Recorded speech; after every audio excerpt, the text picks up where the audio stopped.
You don't always peel when you get a chemical peel, and that's okay. That's not like an indication of whether it's worked or not. Welcome to this week's episode of Beauty Babble. And this is episode 3 of our series on chemical peels and common skin conditions. Today, we're talking about sensitive skin and rosacea. How are you doing, Suzanne? Doing pretty good, thank you. What about you, Doreen? I'm doing good, thanks. We are, I want to say, knee deep in chemical peels. Yeah. We're deep diving into chemical peels. It is kind of for where we are, definitely the season for it, I guess you could say. A lot of people aren't traveling, it's colder, people are indoors more. So, yeah, and like we said before, we're getting a lot of questions about chemical peels. And sometimes I think it's because we haven't maybe done it for a few months. So then you got to rethink about things. And then things are changing all the time and you're learning new things. And we kind of looped this together because, sensitive skin, rosacea, like level one could be, it's hard to determine sensitive in that first Mm. stage of rosacea sometimes. So without a proper diagnosis, how do you determine? That's why we thought we would loop this in together a little bit. Yeah. Why don't we start off with that, where we talk about, okay, sensitive skin, rosacea, we're doing them in one episode, Mhm. but what is the first step for determining which skin condition you are actually treating? Right. So, well, I always feel that if there is a rosacea being diagnosed, that's by a professional, not us as estheticians or facial technicians. It is a doctor, someone in the medical industry side that's actually giving you a proper diagnosis of it, not because it was Googled or AI'd. We think we're diagnosing ourselves of what it can be, and I usually just tell my clients when I see them is that, well, it does look like rosacea, but I'm not a doctor. It's best you see a dermatologist. And because if you have a proper diagnosis, you know how to proceed forward properly and safely without aggravating it and pushing it into another stage or making it worse. And I think that's what people need to understand. Just because Mhm. you have red cheek, maybe even a few broken capillaries, doesn't mean that's a diagnosis for rosacea, because some have Right. gone to dermatologists and they've come back and said, no, you just have sensitive skin, so take care of it. Okay. So, So would you, if you suspect that somebody has rosacea, would you want them to go to a dermatologist or doctor and get a diagnosis before you do a chemical peel on them? not necessarily. I put that out there that I would, in order to proceed further, we can do something today. So that's when I would hover to the sensitive sides of the skin, because that's going to be similar. I mean, if their skin is inflamed, you can see how bumpy or looks almost like an acne in those areas. And you've probably seen rosacea before, or you have clients that have had it, it looks like it pretty Mhm. much, then I would still act on the side and the back of your head. It's probably rosacea. But I don't tell my clients that they have it. That's the difference, is I don't Yeah. diagnose for the client. But I would still treat accordingly what I see in front of me, right? So I think with rosacea, if it's not inflamed or at that level of itchiness breaking out, they're not using their medications, right? Those are all signs that they had something triggered, and it made that inflammation, it caused the inflammation, right? So I think if we start off with just, I mean, all skins like a little bit of a gentle chemical peel. I mean, there's lactic acids, there's so many types that we could still venture to. I don't know if I gave a direct answer or not on that. You gave a politician's answer, I feel like. I would. Unfortunately, it's the case with skin care, with skin treatments. There's never just one answer, and it can't just be straightforward. It depends on your client, their skin, what's happening, Huh. all of that stuff. But when it comes to chemical peels, my default is always start gentle with everyone, start Everyone. slow, and then you go. So even somebody with Mm, sensitive skin, you can still get started, but adjust depending on like the type of peel you would use, the mm, percentage, the pH, taking all those into consideration. And I right. always, if there is an area that is, you know, sensitive or like inflamed, you could always just cover that and avoid it. Just cover I that with just some mentioned like that. petroleum jelly and then Hmm. proceed to the other areas just because that gives a really good barrier and it blocks the Hmm. Hmm. film. Yeah, there's actually some. Now I've drawn a blank what it was. I was researching something other than petroleum jelly because it's not the best for the skin. There's some other Mhm. options out there, which maybe we can bring up next time. I'll look into that. Mhm. Yeah. Better, a little better for the skin than that. Well, You you're know, just removing it. It's not like that you put like you want to put around the nose so yeah, nothing goes in. exactly. You're going to Mhm. take it off. It's not on there for very long. So I True. think, Yeah, but yeah. yeah, there's always options. Yes, there is. Yeah, but I think, and we're also.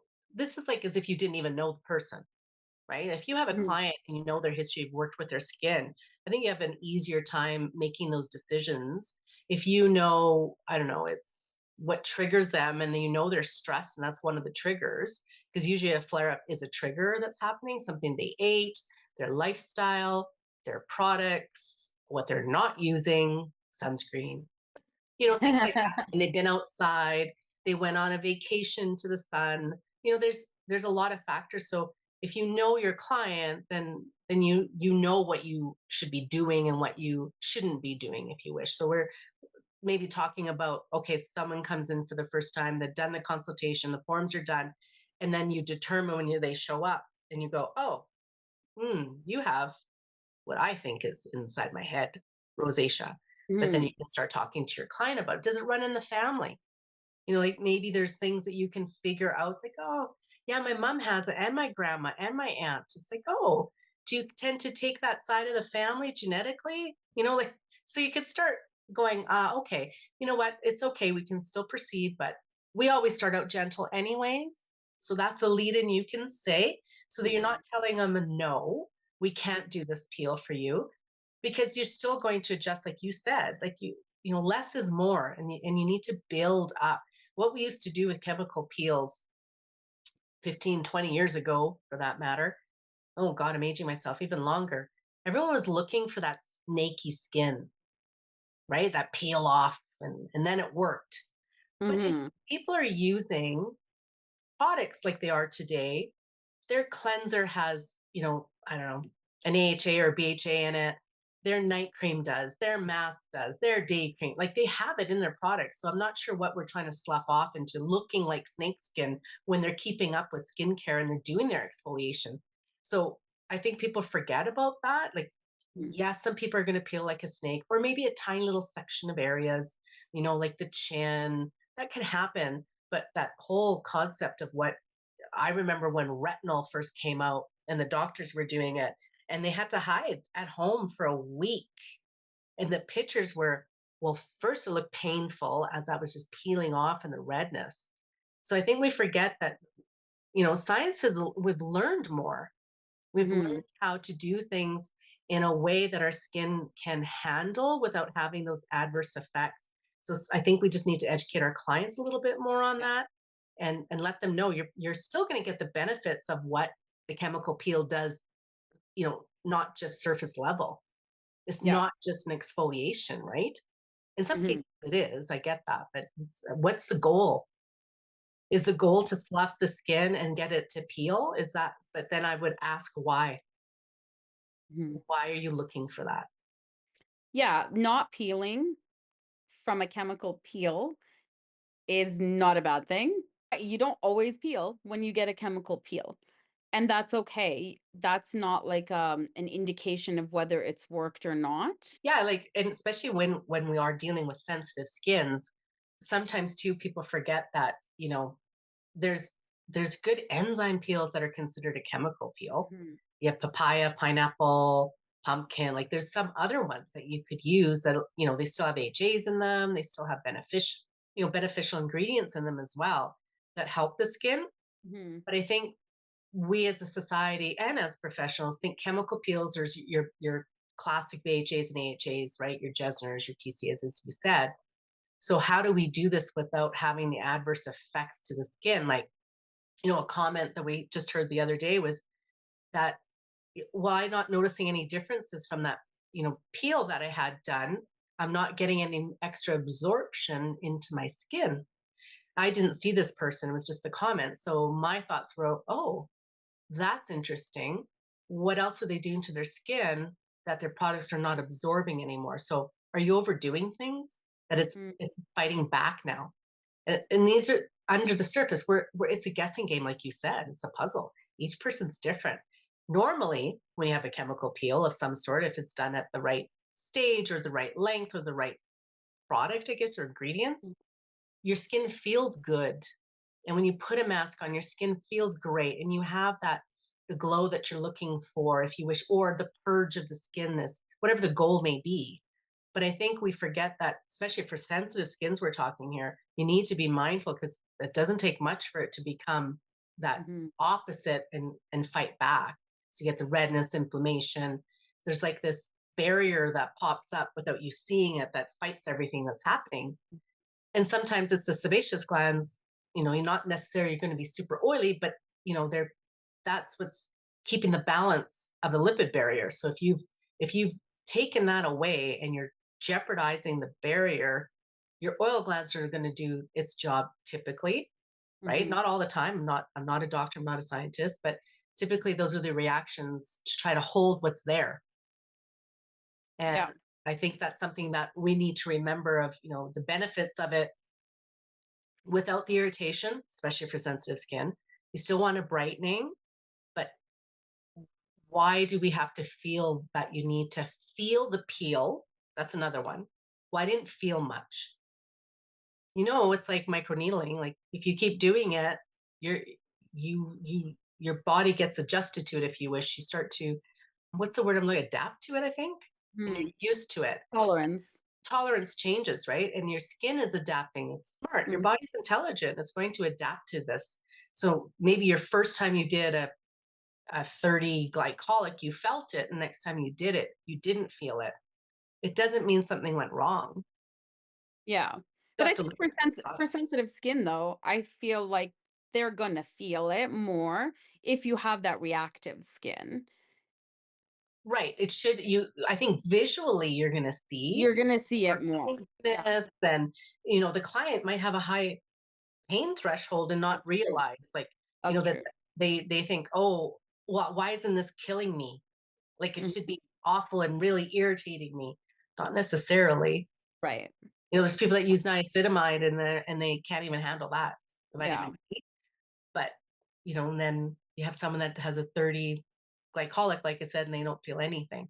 It Yeah. doesn't make it wrong. I just think we need to do more educating on our clients and knowing what to expect with it. I think that's a big one is tempering expectations. If Hmm. if you're doing chemical peel services, but you haven't received a lot of chemical peels, I would say to get some more like being able Hmm. to explain the feeling and doing of course everybody's going to experience it differently to a certain degree, like you said, there's that tolerance. Whatever skin condition you have, you might not have sensitive skin, so you might not be able to relate, but you can give them kind of a range of what it could feel like. But something else you said earlier that kind of stuck with me or made me think that when it comes to clients with sensitive skin, this is what I heard you say.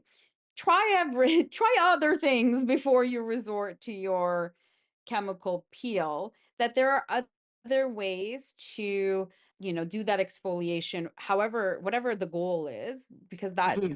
variant depending on the client. How else can you get there that isn't necessarily that classic peel? So maybe Right. creating a cleanser with some glycolic in it in their facial, or sending them home with products that might have that, and just kind of seeing. So I think when I think about it, it's a similar process, just slowed down even more to kind of get a better understanding of your client's skin with this particular type of whichever you're using, whether it's glycolic, salicylic, or lactic, like just getting them to understand how is it reacting to this. Maybe it didn't like the glycolic, but then you try lactic and it likes it better. So you have to figure that out too. And something we didn't discuss too is when we talk about the classic chemical peel is, well, you have to prep them before they come see you too. Yeah, exactly. And I think that's an important thing that we need to help explain to our clients. if you want the classic, then I need you to start here. So it's like a series of treatments, and here's a treatment protocol plan that we can adjust as we go. But here's what I need you to do at home. And because you're sensitive, we're going to start here, right? And then, as you progress, you'll have to look and see. So, like if they have rosacea, for example, and you're in a series with them, you're not seeing them every week, but you have to make sure that you're explaining to them if you have a flare up, inflammation, a little bit of redness, any irritation, like you have to let me know. So, you should be following Mhm. up with your Yeah. clients if you feel that they're or they were diagnosed with rosacea or they have that sensitive skin. I think either way, I follow up with my clients no matter what their Mhm. skin type and conditions are and goals. I still do it, but especially with this because you have to you can't assume that they know this and they're not, and don't assume that because you told them they'll remember. Mhm. So I think those are things like any inflammation, flare ups, and again, like I said, with rosacea, there's triggers, lifestyle, right? The foods they eat, products they use, stress is huge. Stress, they think they're saying is one probably the most common reason for the flare ups now. Well, we know stress causes inflammation in our body, so it only makes sense that it would affect the skin too, right? Yeah. But I think too that they got to look at microscopically. There's probably going to be tiny little broken skin even potentially. They can't see it, but that's the tingle sometimes, right? Mhm. So, or some will even have like the little pustule almost, and they'll think they'll want to use it on there. And you shouldn't be putting anything on those areas. What else can I say? What medications are they using? What currently do they have? Because a lot of time they're like a topical steroid. So we're not doing chemical peels. Yeah. 100%. Yeah. You Yeah. know? That's part of your intake, right? Just Yeah. understanding what kind of medication they're on. I think with you talking about that, having them to go home and use some products to prep their skin for the peel. I usually always kind of default to that like at least 2 weeks before, but I think with somebody with sensitive skin, I might take it a little longer and get Mhm. them to use the products a little bit more gradually. Because if there's like a salicylic sorry, a cleanser with whatever salicylic or glycolic in it, maybe they don't use that every day for the first week, but every other day for the first week, and then they would gradually start using it every day, just kind of getting them to ease into it. So Mhm. the prep might be a little longer just to see how their skin reacts. And like you said, like following up once a week, just saying, okay, so you used it every other day. How was that? Then you decide, okay, next week I'll start using it every day and then I'll touch base with you midweek. So there's a lot more contact, I think, that's Yeah, necessary. definitely. And another thing that I remember doing with some clients coming back to me is that I actually had like a month calendar and wrote down exactly what they had to do and when they had to do it. Mhm. And then as K treatment number two and would start the day. Okay, now Yeah. what are we going to do? And then follow up and saying, there it's not just them coming in and having a treatment with you, right? There's a lot more to this. And if you're not, I would advise you if you're not ready to do that full amount of work with them, you may not want to be offering chemical peels at that Yeah. level because there's things that can go wrong and it's going to fall on you even though your client, you told them what to do, but I think it's better when you show them.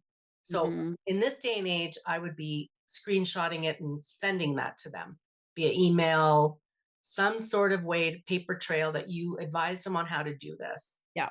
So things don't go wrong. And even on there, put avoid any other products. If you're looking at purchasing, please contact me. I really need to know what the ingredients are on there. I'm not saying don't do it, but please let me know before you buy it. Hmm. So they're not buying from you, but you're still going to take care of them. And Yeah. they're not going to hide it from you either. They'll be telling you, "Oh, I saw this online. I really love it. It looks good." Then you look and you go, "Oh no, but you have to be mindful. Could you wait till our treatments are done?" Yeah. Because I it would be happens. like more explaining of why too, right? Like, That's right. Yeah, it's not getting mad that they're buying online and not buying from you. I think yeah, is a big part of it, right? for sure. Yeah. But yeah, I think we kind of covered it all, but I definitely look at the milder side and look at building up. And if there's certain areas, you said it already, you avoid certain areas.